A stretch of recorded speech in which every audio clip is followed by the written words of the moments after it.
you are watching the Carlisle Cult Cinema Club. Please head over to our Facebook page and hit that like button, and don't forget to subscribe to the YouTube channel.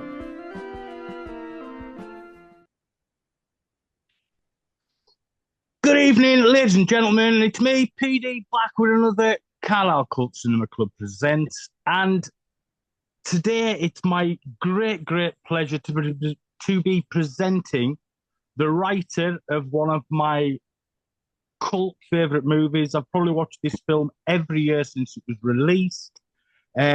Mutant. He also wrote the great action comedy Sweet Revenge. Mike Jones, welcome to the show, writer of Mutant and Sweet Revenge, and all-round nice guy.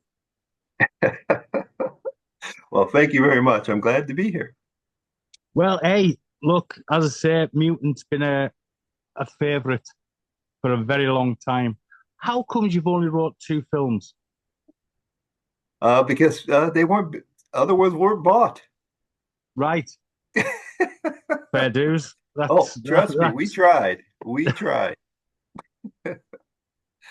So before we get into talking about films, how did you get into, the film business and writing for movies? Where was your start? Well, it's kind of a strange thing. I'm originally from Ohio and went to Ohio State University, got my degree in film, and said, well, I'm going to give Los Angeles a try. So moved out here. My first job here was working in the mailroom at Walt Disney Studios. And after that, I said, well, time to make a move. So I went to MGM's mailroom to work. And actually, that's where I met my co-writer for Mutant, John C. Cruzy. He was in the mailroom, and we both love movies, and we wanted to do something. He said, why don't we just try to write one? And Mutant's a result of that. And it was a weird thing because we had the script and we'd sent it around to a few places and didn't get much, didn't get any nibbles or anything. But we had a friend who went to a party and met Ego Cantor, who's sort of known in this sort of field. Is a nice guy. One of the movies produced was Kingdom of the Spiders. It had William Shatner in it. Yeah. And our friend John told Ego about our script Mutant, and he said, oh, I'd like to take a look at that. And next thing we knew, they bought it. And that's how the whole thing started. Because it was originally called Pestilence. Yes. Oh, that's pretty cool. How'd you know that? I do my due diligence because it went through a few Yes, you do. titles. The Pestilence, Toxic Waste, Things in the Night, and Night Shadows were all the kind of titles it went under at one point. That is true. Yeah. Yeah, it's Night Shadows was one of the later ones I think they used.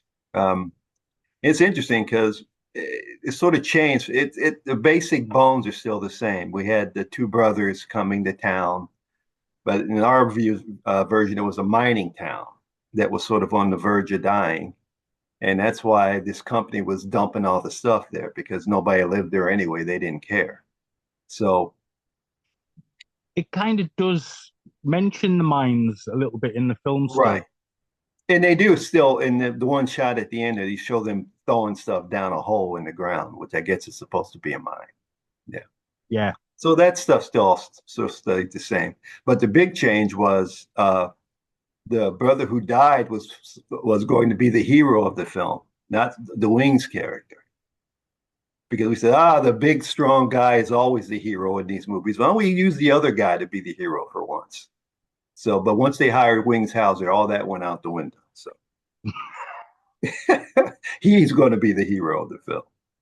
Well, I mean, it's got such a great cast. Bo Hopkins, Wings Hauser, Lee Montgomery, Carey Guffey from, Close Encounters of the Third Kind. Yeah, fresh off Close Encounters, yeah. Yeah, absolutely brilliant cast. It's pretty amazing for a low budget film like that to get that kind of cast in it. Usually they have like 1 or 2 people in them, but no, everybody. And the doctor she was well known too. Yeah, she was. Yeah, yeah. Um, and if you haven't seen Mutant, came out in 1984, and it is an excellent B movie, cult movie. It is. It's absolutely superb. So please go out and check it out as well. But yeah, so um, how did you? Because obviously there was three writers all told. Right. Yeah, they brought the third one in, Peter Z. Orton, That's who, right. and as we always say, hey, anything you don't like in the film, blame it on Peter. We did the good stuff. So, but actually, we never met him, and he went on to do other things too. He was like the story editor on that Spielberg TV series, Amazing Story. So he went Yeah. on to bigger things. So I unlike mean, there's us, yeah, quite a few folk connected with. I mean, obviously there was another director involved as well. yes, and actually, we worked with him at first, Yeah, Mark. Mark Rosman. Hmm. He was involved, and he ended up getting sacked. How could what happened there? They never really told us what happened with him, but it's really funny because I'm living where I live now, and Mark would come over here, and Chris would come over here, and we'd just sit here and work on the script together. And he was a nice guy. He'd done other things, but I guess there were some things that he clashed with the producers on, and then they brought in uh, the other director. So, but we I never figured mean, out what happened. I mean, he was a nice guy. He was always good with us. Thought he had good ideas and things, easy to work with.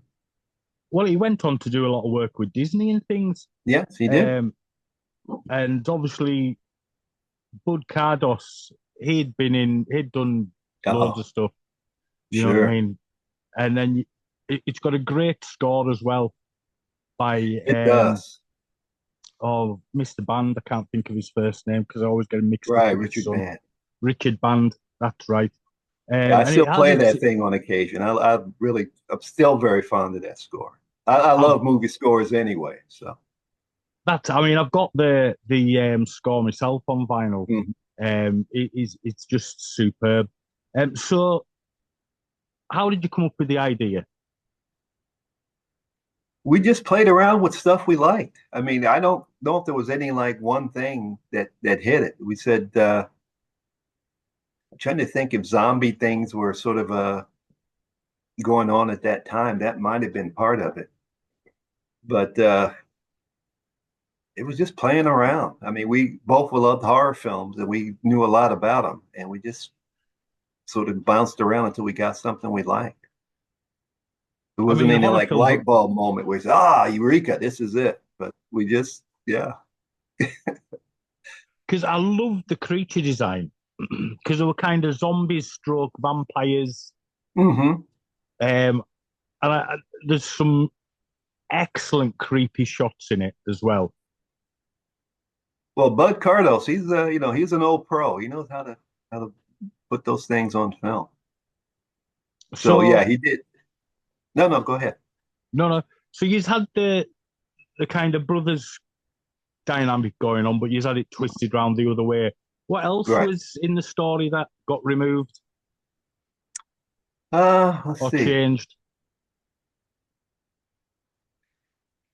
Don't think that we had the Bo Hopkins character being an alcoholic like they sort of portrayed him in the film. He was just Right. like, but he was an older guy who had just sort of been doing his job for a long time. And, it was an easy job, but, being in that town, he'd break up drunken bad fights once in a while, but that's all he really had to do.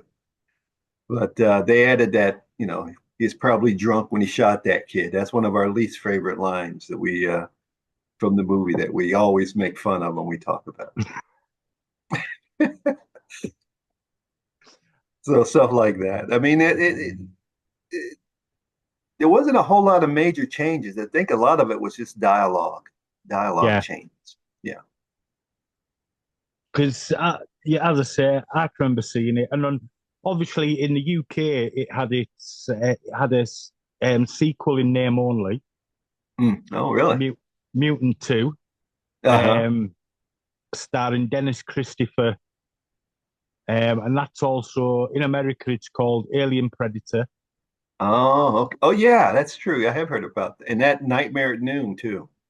Oh, Nightmare at Noon was basically a remake of Mutant, Right. um, with most of the same cast as well. It's pretty funny, yeah. You know, Bo Hopkins and Wings Hauser are in there as well. Uh-huh. Um, Now there was rumors of a sequel. Were you involved in? No, actually, once we handed in our final script, that was it. We were done with it until, they got finished. They were supposed to take us to Georgia and watch the shoot and be there, but of course that never No, happened. And since you know the story, you probably know about Ed Montoro, who was the main producer of it, and he owned Film Ventures International. You know the story about him? well, I don't. What Oh, was the well, let me story? tell you. Yeah, The yeah, story is that, well, one of the things that's funny, he was actually kind of a funny guy when we would meet him in meetings. The one thing he insisted upon having in the movie is somebody getting thrown out a window. He likes people getting thrown out of windows in movies. So there's two of them in Mutant. There's one where the infected guy jumps out the window himself, and then there's in the final scene somebody jumps through a window into the building. So it's like he loves yeah. that. But the main thing is, this was like the most expensive movie they ever made, Film Ventures. And I guess he was not happy with how it performed because he disappeared right after it was released and took all the money of the company with him and still hasn't been found to this day, as far as anyone knows. Right. It's So so that'll be weird. why the rights and stuff will be all over the place for it. Oh, they have been, yeah. In fact, we thought Because about trying to get it back at one point. We didn't have any money to do that. well, one of my mates owns a boutique Blu-ray label, Mm-hmm. and they looked into getting hold of it to clean up and all the rest of it, Oh, but they wow. just couldn't find a good enough print. Yeah, I'm not surprised.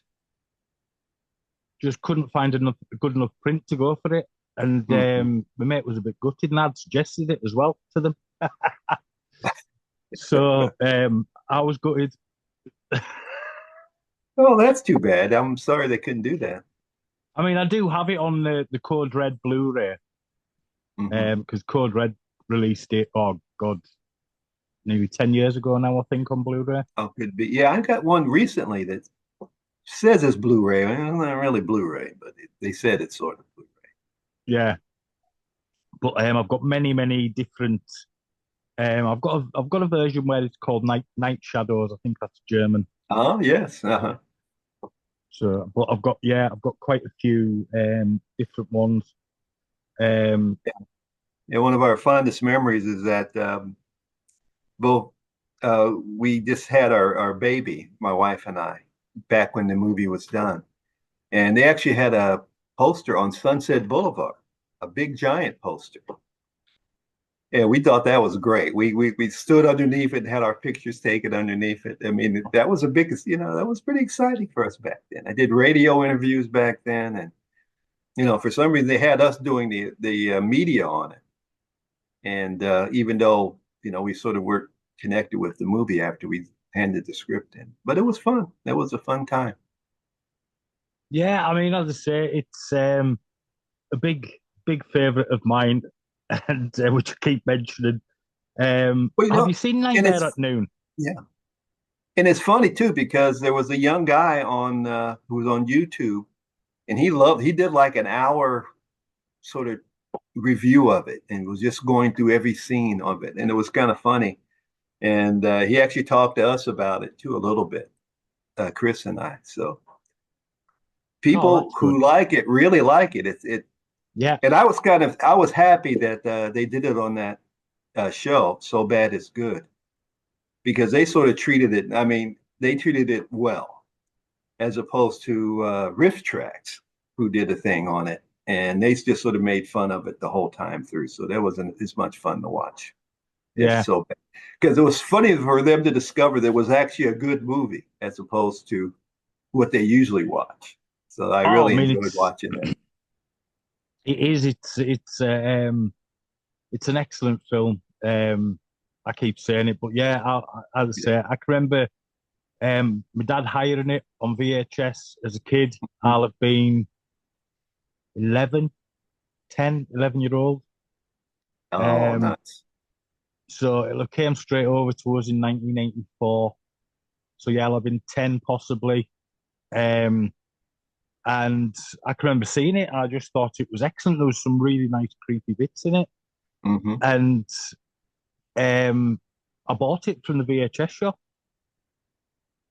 and bought the sequel as well. And I've still got VHS copies, rental copies of it to this day. Oh, very cool.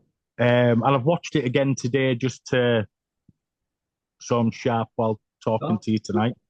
Oh, nice. Same with Sweet Revenge. Watch that again today.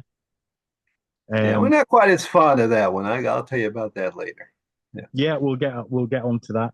So did you have you ever seen Nightmare at Noon then? Yes, I've seen it. Uh-huh. So I mean there is so many similarities. Oh, yes, for sure. You should have got a credit on that. Well, that's Hollywood, as they say. Yeah, true. Yeah. And we were two I young mean, and guys just again, sort of starting out, so we didn't know all the. Well, in fact, we had to sort of fight for to get credit on the movie as co-writers because they were just trying to give us story credit. And he said, you're not going to do that. We know we did more than story by on it. So yeah. yeah. That's a shame that they kind of try and pull this. You know what I mean? Now I'd read somewhere like you wanted more scary and atmospheric than kind of violent. Mm-hmm. Yeah, it was sort of. But I think I it's think got that was. both. Yeah, I think it does too. It's not quite as rough as some of the movies that were out at that time, but it had its moments for sure. Yeah. Yeah. Oh, yeah, You want? definitely. And it's the way the creatures move and stuff like that because they Hmm. didn't move like zombies and they didn't Right. obviously move like vampires. It was just yeah. And the look kind of slightly reminded me of the vampires in Blackula. Oh, I can see that for sure. Yeah, that Yeah. was the kind of look that they kind of reminded us of. So, I mean, what other fond memories of you of Mutant? Well, it's funny because outside of the film, I met both Bo Hopkins and Wings Hauser, and they're Right, both really nice guys. And Bo Hopkins was funny. He says, "Yeah, Wings and I worked on that, and what we would do is we would shoot during the week, and then on the weekend we'd hop in his motorhome and go out drinking all weekend. Then would stay out till Monday and come back, and then start the movie again." So he was funny. Wings was really nice. He invited us over to his house. We talked. In fact, he was like seeing if we had any other ideas that we wanted to. He thought he'd be good with and work with and everything, but nothing really ever came of that. But it was nice. It's a good memory of him, since especially since he's passed away recently. And he was a very yeah, I nice did guy. sadly passed away very recently. Yeah, I was in it was too some bad. fantastic cult movies. Oh, for sure. Yeah, yeah. You He know what was I mean? It always never fun to quite hit watch, whatever the he was in. yes, definitely. Yeah, great actor, and his son's a good actor as well. Oh yeah, for sure. Cool. So there's anything else about Mutant before we move on to Sweet Revenge? Well, just that it was an exciting time for us because we were still, in fact, we still were working in the mailroom after that was done. I mean, that was still our jobs. And because let's say they didn't pay very much for that. So but it was fun. It was a fun time of life. And we really thought we were sort of on our way too, because we sold Sweet Revenge like a year later. With there were Right. three of us who worked together. It was me, it was John C. Cruzy, and Randy Cornfield. Randy and I are the ones who wrote on Sweet Revenge. So obviously I was the creative one. There you go. I mean, Sweet Revenge, it's kind of it's a mixture, isn't it? It's kind of women in prison stroke kidnapped Right. into prostitution, so to speak. Uh, they sort of added that. I mean, we had a women in prison film. Well, we wanted was a combination of women in prison and martial arts film. That's what we Yeah, were looking to do. because it They had a threw bit in of an there, Indiana Jones vibe to it as well. right, with Ted Shackelford, Yeah, of all people, to be like sort of an Indiana Jones guy. But I thought he was actually kind of fun in that movie. Him and it was fun to see Nancy Allen and coming off RoboCop in there. So, and of course Martin Landau. I mean, wow, we were always fans of his anyway. And that's it. and And that was sort of his start of his comeback in that film. yeah, I mean, well, he went on not a few years later to win the Oscar, obviously, for That's right. Ed Wood. Uh-huh. I mean, you had Gina Gershon in there as well in an early role. Yep. Uh-huh. It was a Um, fun cast. and if folk don't know about it, Sweet Revenge came out in 1987. Nancy Allen stars as Gillian Gray, an investigative news reporter who, along with her daughter, are abducted by ruthless white slave traders. Cicero, played by Martin Landau, and basically she gets captured, then escapes, and from kind of a scared woman to a female Rambo. That's right. A female fighter. She's fighting That's for it. her life and her kid and her daughter's life. So That's it. yeah. Yeah, great fun. Quite short, mind you, as a movie. Oh yeah, for sure. Just less than an hour and 20 minutes. Hmm. But great fun still. I'd only ever watched this once back in the VHS days, so it was interesting watching it again this afternoon, and I thoroughly enjoyed it. Yeah, great fun. Well, that came out of Roger Corman's company, who we never met, by the way, when we were working on the film. But unfortunately, Right, um, and again, it was just a lucky break. In fact, the same friend who sort of connected us to the producers of Mutant connected us to the producer of Sweet Revenge. We didn't do anything. He did everything. We should have gave him a finder's fee I'm for it, telling but you. yeah, yeah, he got 2 movies for us. So Or at least taking him out for a nice big steak. right, yeah, we did, and we're still friends there. Yeah, he's forgiven us for that. So There's also on Sweet Revenge, Jim Beaver of Supernatural fame. mhm. He done some dialogue scrub ups on it.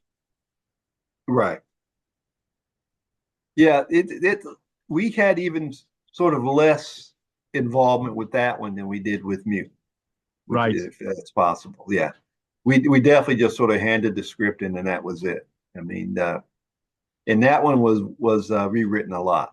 So right. So what were the changes this time round for Sweet Revenge? yeah, it was more like I'm guessing because it was a Corman film, they wanted to get in the prostitution angle, stuff like that. We didn't really have that. We just had and the Shackelford character was more of a like a martial arts guy. They were like a mercenary that they were in the jungle actually Right, fighting the Martin Landau group. And so we had a lot more action in it. And that sort of thing they would change. I mean, that's like I said, that's just the way the business works. And again, they promised us a trip to the Philippines. You think they ever paid off on that to watch him shoot? No. So we got no trips. We got promised twice to go the location for these films, and we didn't get to go to either one. So oh my God, and that's yeah, so that is a big shame. yeah, it is because we would have enjoyed those trips. I would have really loved to go to the Mutant set down in Georgia. That would have been fun. Oh, because I mean, it was a decent big set with explosions, cars Right. flipping over. You Hmm. know, it will have been quite a fun set to be on, I can imagine. Yeah, for sure. And then especially if you went to party with for Hopkins and Winghauser. Yeah, maybe they would have taken us with them on those weekends. So. Because we all know that Wings especially was a famous booze hound at them times. So, because I can imagine him, because I know he was always a bit hard on set as well to drag out of his trailer to get on set and hotel rooms, and because he did like a bit too much of the booze. Yes. So back to Sweet Revenge. What else can you tell me about any of the production or what went on? Well, like I said, that one we had even less connection to than we did with Mutant. In fact, we didn't know a whole lot about it until they showed us a screening of it after it was done. The producers, right?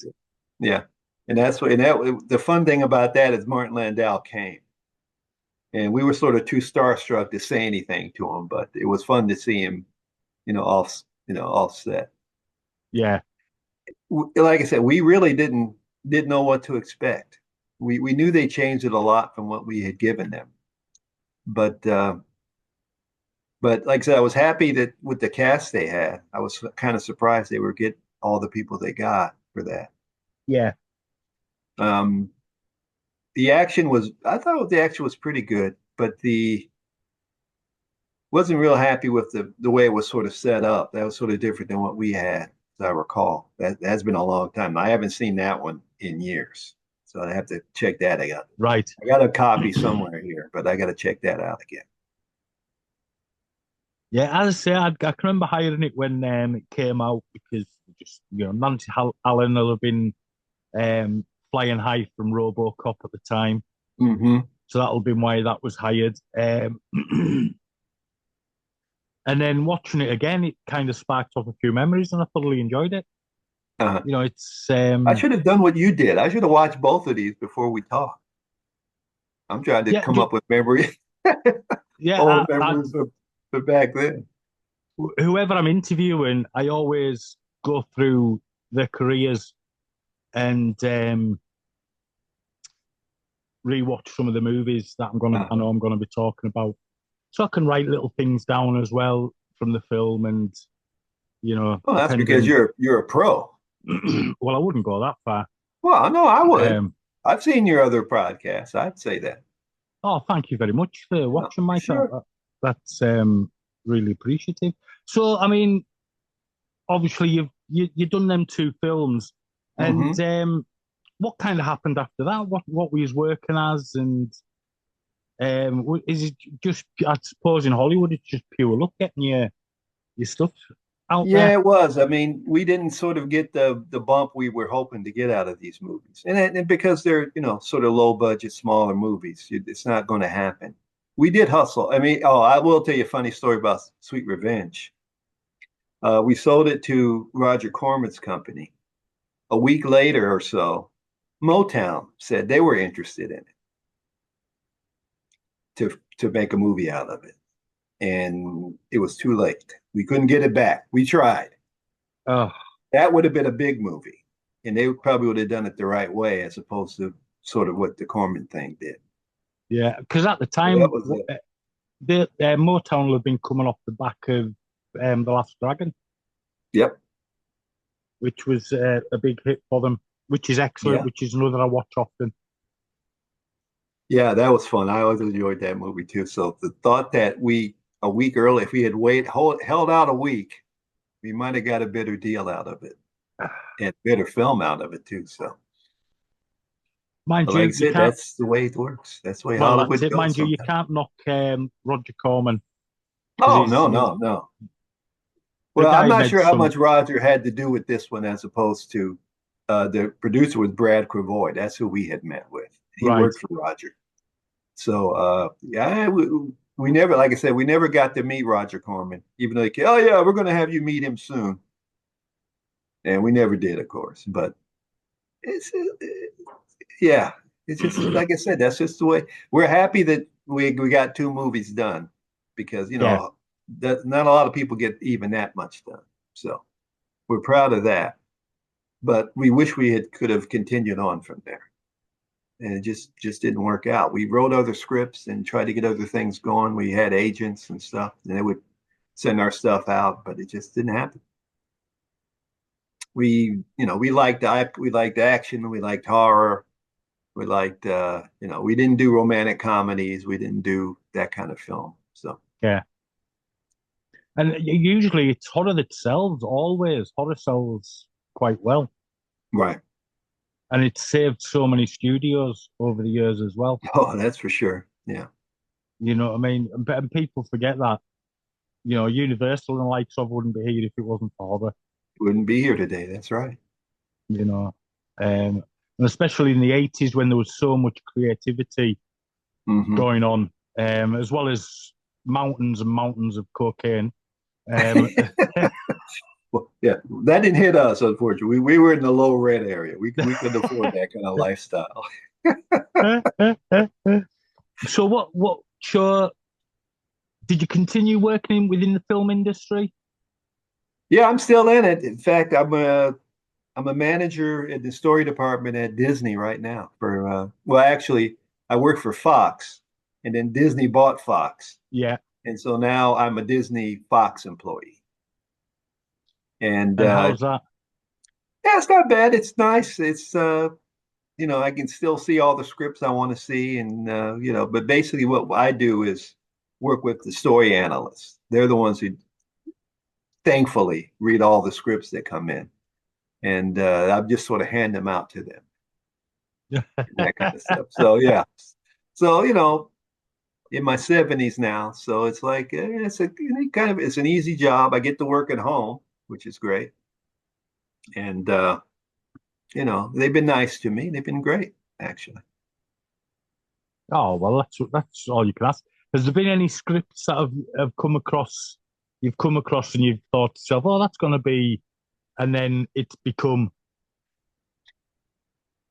Uh, Oops. Oh, excuse me one second. yeah, yeah.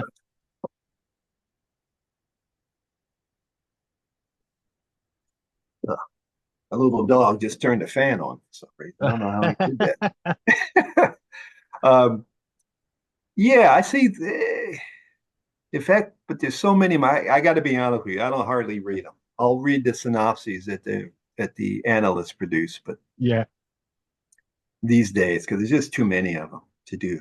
But there are things that come in. I say, oh, that sounds pretty good. That's going to be, and then they don't buy it, and then maybe somebody else buys it and makes it and has a good job with it, does a good Yeah. job with it. Yeah, that kind of thing. Yeah, so